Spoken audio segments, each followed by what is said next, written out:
안녕히 주무셨어요? 8월 9일 화요일 손으로 묵상 시작합니다. 오늘 우리에게 준 하나님의 말씀은 로마서 11장 11절 12절 말씀이고요. 말씀의 제목은 질투하는 마음입니다. 같이 한번 읽어볼게요. 그러면 내가 묻습니다. 이스라엘이 걸려 넘어져서 완전히 쓰러져 망하게끔 되었습니까? 그럴 수 없습니다. 그들의 허물 때문에 구원이 이방 사람에게 이르렀는데 이것은 이스라엘에게 질투하는 마음이 일어나게 하려는 것입니다.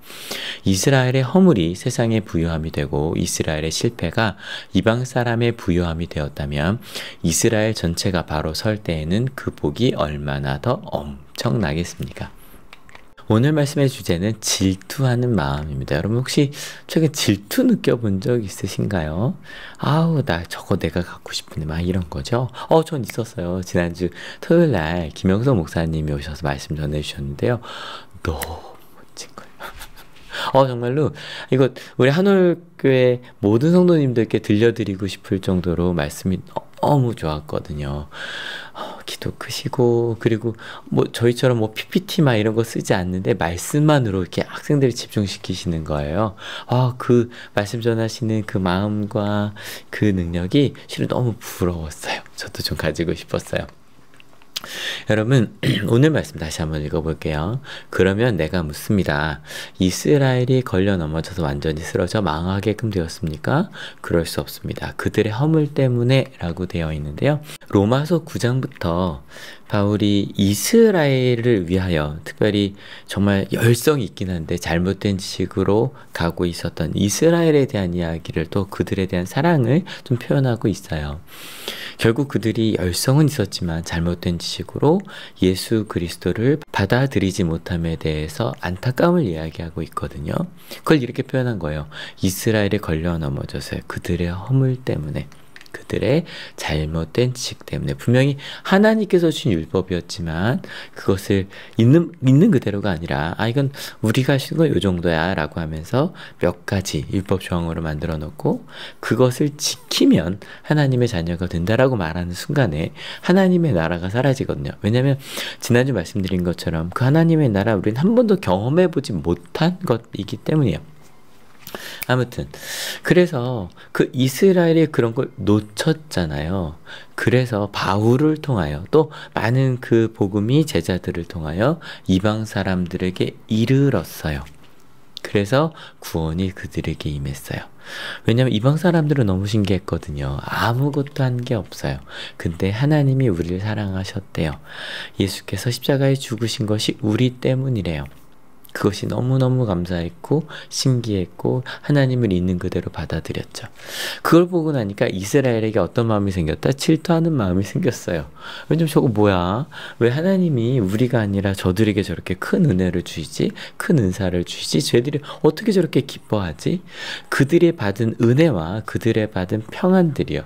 그런 걸 보면서 나한테는 저런 게 없거든요. 정말 열심히 예배드리고 열심히 율법을 지켰는데 나에겐 저런 평안이 없고요. 그죠? 나 버림받으면 어떡하지? 내가 조금 잘못하면 하나님이 나 생명책에서 이렇게 지우시는 거 아닐까? 그게 불안했거든요.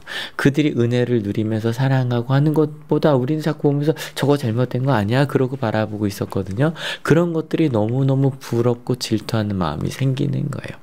생각해보면 질투라는 단어를 긍정적으로 잘 안 쓰죠. 그런데 어떤 은혜와 평안을 위한 질투요. 와, 나 저렇게 살고 싶어. 저게 내 것이 되었으면 좋겠어. 지난주에 우리 중등부, 고등부, 청년부 은혜 받았다는 이야기 들으시면서 또 어제 은지 선사님 아침 말씀 들으시면서 와, 그 자리에 나도 있었으면 좋았겠다. 그리고 그들의 변화를 바라보면서 와, 나도 그랬으면 좋겠다. 생각하는 거 그건 나쁘지 않지 않나요? 아마 저희는 둘 중에 하나일 거예요.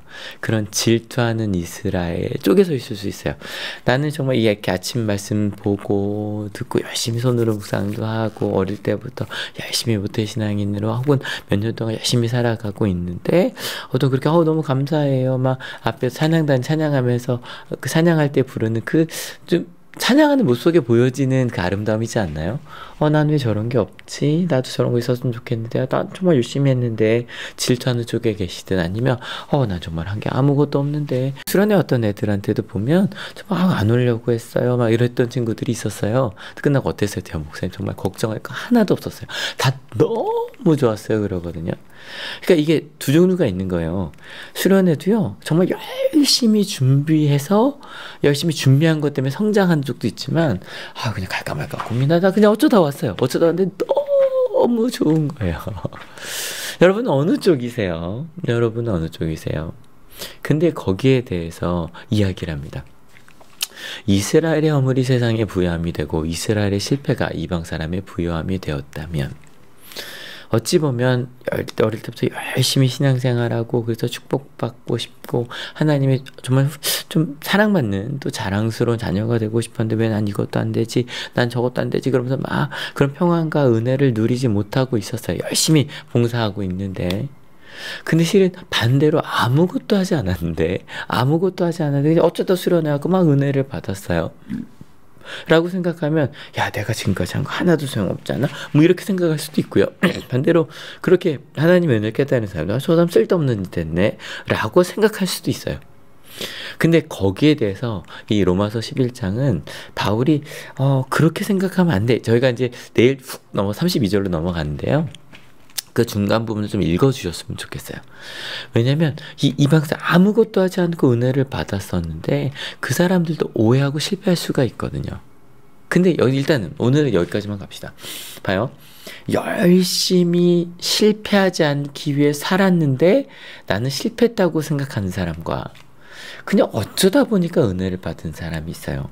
얘기하는 거죠. 혹시 만약에 이스라엘 전체가, 그러니까 난 정말 하나님의 뜻대로 살고 싶어 그렇게 열성을 가지고 있던 사람들이 올바른 지식을 가지고 사랑을 받기 위한 열성이 아니라 사랑을 받은 자로서의 열성으로 바뀌게 되면, 복음과 은혜를 받아들인 자들의 열성으로 바뀌게 되면, 그리고 그 열성에는요 모두 포함하냐면 난 안 돼 자책감 아니라 저거 왜 저래 분노가 아니라 하나님이 나 사랑하시네, 나를 너무 소중하게 여기게 되고 옆 사람도 소중하게 여기게 되는, 그렇게 될 때는 얼마나 더 엄청나겠습니까?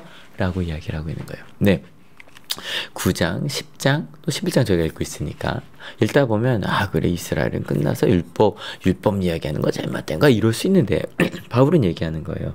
하나님은 그 이스라엘의 회복까지 바라고 계시다고요. 꿈꾸고 계시다고요. 그래서 저들은 끝났어. 요 중간 부분, 오늘부터 내일 그 중간 부분은 한번 좀 읽어주세요. 네, 뭐 그 얘기는 제가 내일 모레 조금 더 하게 될 것 같긴 한데요. 오늘 할 얘기는 그런 거예요. 그렇게 열심히 나는 저 은혜와 평안이 없는 것 같아 라는 이들이 바로 설 때가 있을 거고요. 그들이 회복될 때는 더 큰 은혜와 평안과 축복이 임할 거고, 그냥 내게 임하는 정도가 아니라 저희가 수련회를 통해 배웠던 서로를 지켜주고 서로의 꽃을 피워주는, 근데 이게 정말 모두가 같이 열성적으로 서로 꽃을 피워주고 열매 맺는다고 생각해봐요. 얼마나 풍성하겠어요. 그 이야기를 하고 있는 거예요. 오늘 말씀의 제목, 질투하는 마음이었어요. 여러분 어느 쪽에 계신지 모르겠는데 왔다 갔다 하지 않으세요? 어느 때는 너무너무 열심히 최선을 다했다고 생각했는데 결과가 내가 생각한 것보다 아닌 것 같아서 하나님이 나에게 은혜 주지 않는 것처럼 생각할 때도 있고, 반대로 내가 한 게 아무것도 없는데 근데 하나님이 나 이렇게 사랑하셨구나, 이 부분 속에는 왔다 갔다 할 거예요. 근데 오늘 바울은 이야기하는 거예요. 양쪽 모두로 회복시키실 거라는 거예요. 하나님의 은혜는.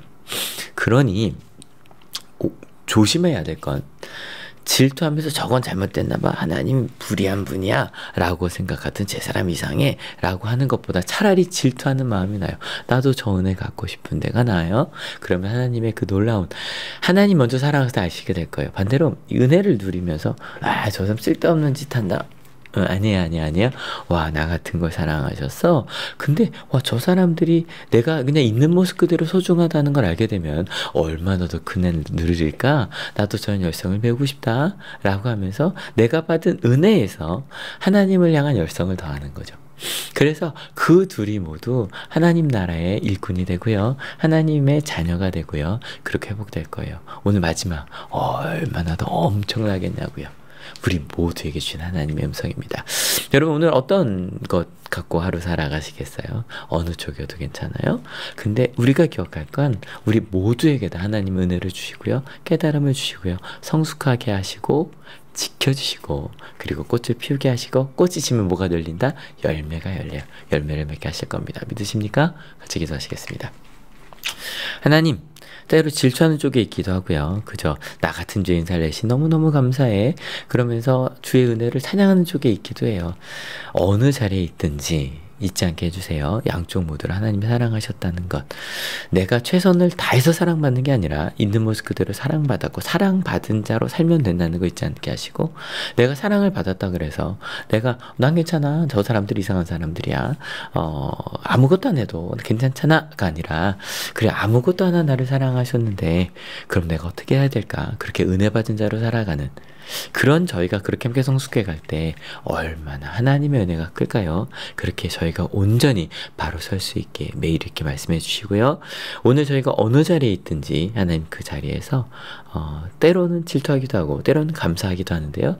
그 모두에 계신 하나님의 은혜를 경험하며 서로를 있는 모습을 바라보며 지켜주며 꽃을 피우는데 역할을 하는 저희가 되게 하실 줄을 믿습니다. 오늘 하루도 그렇게 하나님의 은혜를 기대하며 살겠다고 결단하는 하나님의 귀한 자들 머리 위에 예수 그리스도의 사랑과 하나님의 은혜와 성령 하나님의 인도하심이 지금으로부터 영원토록 함께 하옵시기를 간절히 축원하옵나이다. 아멘. 여러분 때문에 행복합니다. 사랑합니다.